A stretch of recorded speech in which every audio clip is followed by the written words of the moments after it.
अस्सलाम वालेकुम। तीन बड़ी खबरें इस वक्त सुप्रीम कोर्ट से आ रही हैं और ऐसे ऐसे पांव लड़खड़ा रहे हैं मुझे सुनाते हुए भी आपको।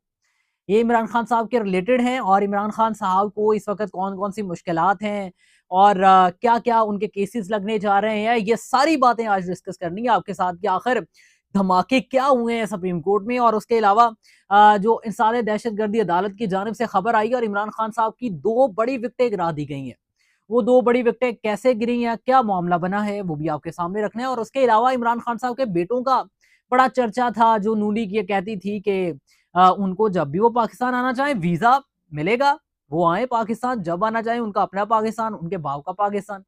लेकिन अब उनको भी रोक दिया गया है। वो वीजे का क्या मसला बना है, वो दिलचस्प स्टोरी आपके सामने रखनी है। लेकिन उससे पहले गुजारिश एक छोटी सी कि हमारा चैनल सब्सक्राइब कर लें ताकि आपको 24 घंटे की खबरें पहुंचे और हम भी ग्रो कर सके, क्योंकि हमारा चैनल आगे इतनी तेजी से बढ़ नहीं रहा जितनी तेजी से हम आपके लिए खबरें निकाल कर लाते हैं और मेहनत करते हैं।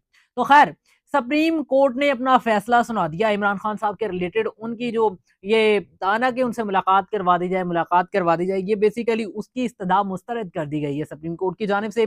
पूरा मामला chief justice Islamabad, chief justice supreme court जो है वो उन्होंने सुना है याया अफरीदी साहब ने दो रुकनी बेंच के साथ, जिसमें उन्होंने कहा कि बगैर नोटिस जारी किए मुलाकात से मुतालिक कोई हुक्म नहीं दिया जा सकता।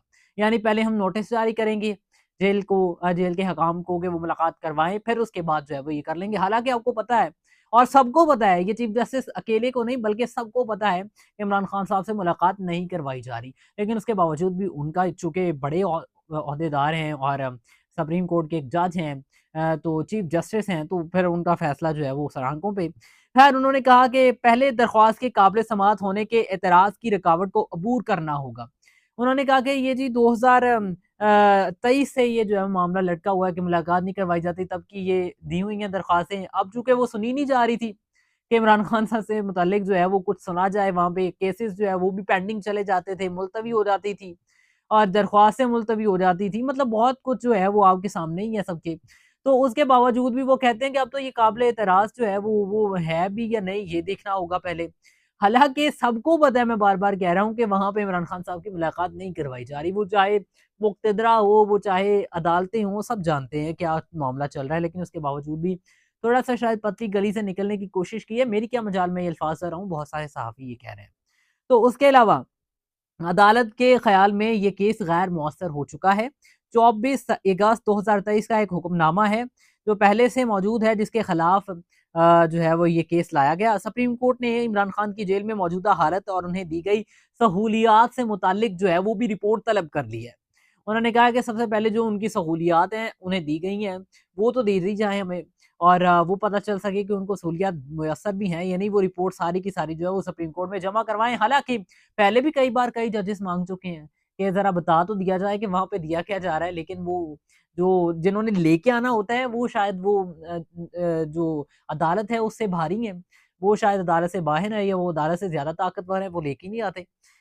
जज पूछते हैं लेकिन रिस्पॉन्ड कोई नहीं होता। ख़ैर, देखते हैं कि क्या ये सुप्रीम कोर्ट को पहुँचाया जाता है या अफरीदी साहब को, या नहीं दिया जाता। उसके अलावा उन्होंने कहा कि बानी के साइफर केस यानी बरैयत के खिलाफ अपीलों पर 3 रुकनी बेंच बनाने का भी हुक्मनामा जारी करता हूँ। यानी कि अब साइफर केस को भी छेड़ा जाएगा। उसके अलावा अलकादर ट्रस्ट केस में तो बानी की ज़मानत जो है वो दरख्वास्त गैर मौसर होने पर खारिज कर दी गई है। तो ये मुश्किल वक़्त और एक बिजली जो तहरीक-ए-इंसाफ पे गई है, ये आप सबके सामने है। मैं ज़्यादा कमेंट्स नहीं करूँगा, अदालत के मामलात है, अदालत ही जानती है, मैं अदालत की भीड़ नहीं करता जो मैं अपने से सब कुछ बता सकूँ, क्योंकि मुझे इतना नॉलेज नहीं है। लेकिन ये सब चीज़ें एक आम शख्स भी समझ सकता है कि इमरान खान साहब की मुलाकात तो करवाई नहीं जाती और अगर करवाई जाती भी है तो वो इतनी कोई ख़ासी नहीं होती और पैगाम सामने नहीं आने देना। और उसके अलावा जजेस कहते हैं कि अदालत में पेश करें, अदालत में पेश नहीं कर सकते, वीडियो लिंक के थ्रू पेश कर दे, वीडियो लिंक के थ्रू पेश नहीं कर सकते।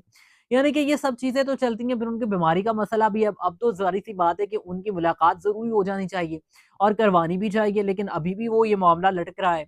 और उसके अलावा जो उनके वकील हैं इमरान खान साहब के केसेस को लेकर, उन्होंने कहा कि मैंने स्पेशली तौर पे वहाँ पे कहा, लतीफ़ खोसा साहब भी, कि हमने कहा कि 300 केसेस इमरान खान साहब के रिलेटेड हम देख रहे हैं, तो कम से कम उनसे मुलाकात तो करवाई जाए। हमारी मुलाकात ही बहुत देर पहले की हुई है और अब हम एक ऐसा क्लाइंट जिस पे 300 केसेस हों और उसके साथ मुलाकात ही ना होती हो, क्या जजेस बेख्तियार हो चुके हैं या फिर अदालतें बेख्तियार हो चुकी हैं कि वो करवा ही नहीं सकती ये मुलाकात।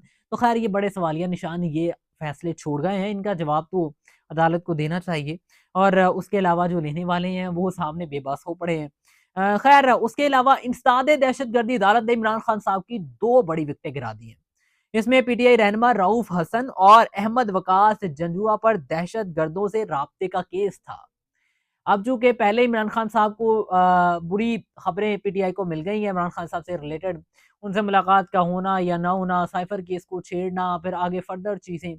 तो अब ये 2 विकेटें जो थी ये भी गिरा दी गई हैं। यानी इन दहशतगर्दों से राब्ते से इनके रऊफ हसन साहब भी इसमें मौजूद है, एक नाउन नाम है पीटीआई का। और उसके अलावा जज ताहिर अब्बास साहब जो हैं जज ताहिर अब्बास सप्रा उन्होंने केस की समाअत की और रऊफ हसन और अहमद वकास चंजुआ पर फर्दे जुर्म आयद कर दी गई है। आपको पता है कि पीटीआई तो पहले ही टूट चुकी है और पीटीआई में इतना कोई दमखम नहीं रहा। ये आपने 8 फरवरी वाली इस कॉल से देख ही लिया होगा कि अब पीटीआई के जो बड़े-बड़े रहनुमा जो जेल के सामने इमरान खान से जब मुलाकातें करने जाती हैं, उनकी बहनें वहाँ नहीं नज़र आते, तो अब वो इस एहतजाज में भी आपको कहीं नज़र नहीं आए। और वो जब भी आते हैं तो वो कोई बहाना बना लेते हैं, वो जब भी आते हैं तो वो कोई ऐसी बात कर देते हैं कि वो नए बहस छिड़ जाती है वहाँ पे, फिर वो उस पे कोई बात ही नहीं करता। तो ये पीटीआई इस वक़्त शायद बसंत वाला हिसाब हो गया पीटीआई के साथ भी। फिर 4 दिन की चाँदनी फिर अंधेरी रात, बाकी समझने वाले समझ तो जाते ही हैं कि आखिर चल क्या रहा है। क्योंकि ये कॉमन चीज़ें हैं, जो ये कौन-सा किसी से छुप कर हो रही हैं, जो किसी को पता नहीं चलेगा। सब लोग सब कुछ इमेजिन भी कर लेते हैं, सबको सब कुछ पता भी होता है, सबको ये भी पता होता है कि कौन बच्चा बन रहा है, कौन नहीं बन रहा। तो ख़ैर इस वक़्त ये 2 विकेटें भी इमरान खान साहब की गिरा दी गई हैं, पीटीआई पे बिजलियाँ कड़क रही हैं हर जानिब से। और एक तीसरी बुरी खबर पीटीआई के लिए ये है कि इमरान खान साहब के बेटों के वीज़े उनको नहीं मिल सके। ना, बाय टाटा, बाय-बाय, छुट्टी, अब कुछ नहीं क्योंकि ये वज़ीर दाखिला मोहसिन नकवी साहब के अंडर आते हैं ना, फिर आपको पता है कि एक ताकतवर वज़ीर हैं। चुप! बात नहीं करनी आप लोगों ने, ठीक है? उसके अलावा इमरान खान साहब के इन बेटों के बारे में वो राना सनाउल्लाह साहब भी स्टेटमेंट देते थे और नून लीग की हुकूमत के कई सीनियर वज़ीर, सेनेटर्स जो है वो ये स्टेटमेंट देते थे कि जब वो आना चाहेंगे तो उनको आने दें। वो आएँ पाकिस्तान में, इमरान खान साहब को लीड करें आके, पीटीआई को लीड करें। उनके केसेज़ देखना चाहें, वो घूमना-फिरना चाहें पाकिस्तान, वो देखें आके। लेकिन अब ये कहा जा रहा है कि वीज़ा और दरख्वास्तें जो हैं वो वज़ारत दाखिला इस्लामाबाद में ज़ेर इल्तवा हैं क्योंकि मतलूबा मालूमात और सफ़री तारीख दुरुस्त फ़राहम नहीं की गई। इस वजह से ये वीज़ा भी जो है वो टोल-मटोल का शिकार हो गया है और अब ये भी नहीं मिल सकेगा। ख़ैर पीटीआई की मंजिल ठुकनी ही ठुकनी है, जिस तरह से भी देख लें, हर तरह की कोशिश करती है पीटीआई, लेकिन वो कोशिश नाकाम हो जाती है। 8 फरवरी से आपने इसी से हिसाब लगा लिया होगा, पिछली कॉलों से भी आपने हिसाब लगा लिया होगा, अब इमरान खान साहब के इन बेटों के वीज़े ना मिलने से भी हिसाब लगा लिया होगा, अब दरख्वास्तें ये जो जज साहिबान ने मुस्तरद की हैं, इनसे भी आपने हिसाब लगाया, बड़े-बड़े हिसाब लगते हैं। तो खैर सारे हिसाब मैं अकेला नहीं लगाऊँगा, आप लोग भी कुछ लगाएँ और इसी के साथ मुझे दीजिए इजाज़त। अल्लाह हाफ़िज़।